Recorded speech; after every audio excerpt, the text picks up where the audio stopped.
On Christmas Eve, 1945, the Sodder family of Fayetteville, West Virginia, went to bed after a long night of celebration. George Sodder, an Italian immigrant and successful businessman, lived in a two-story timber house with his wife Jenny and 10 children. By the early hours of the morning, tragedy struck. The Sodder home burst into flames.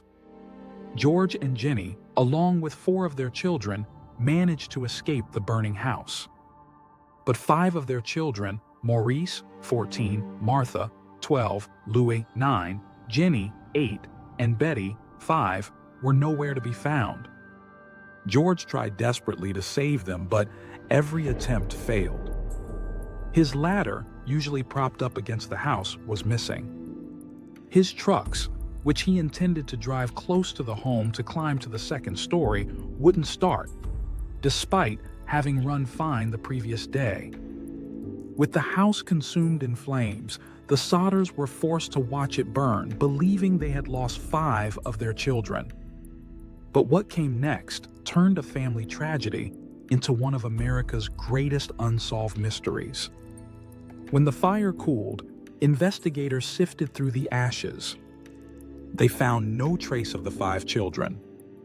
No bones, no teeth, not even enough ash to suggest 5 small bodies had been burned. Experts later testified that even in a house fire, human bones remain. The Sodders also noticed odd details. The phone line had been cut, and witnesses later claimed they had seen Amand stealing a block and tackle from the Sodder property the night of the fire. Over time, witnesses began to step forward. One claimed to have seen the children in a car watching the fire burn as their house collapsed. A waitress reported serving breakfast to several children, matching their description the next morning. Another witness in Charleston said she had seen the children accompanied by 2 strange men and women speaking Italian. The Sodders themselves received chilling evidence. Years later, a letter arrived containing a photograph of a young man who strongly resembled Louis Sodder. On the back was a cryptic note: Louis Sodder, I love brother Frankie, Ilil boys, A90132 or 35. To George and Jenny, this was proof their son was alive. Despite spending their lives investigating, the Sodders never received closure. They put up a massive billboard on Route 16, displaying their children's photographs with the words, "What was their fate? Kidnapped, murdered, or still alive?"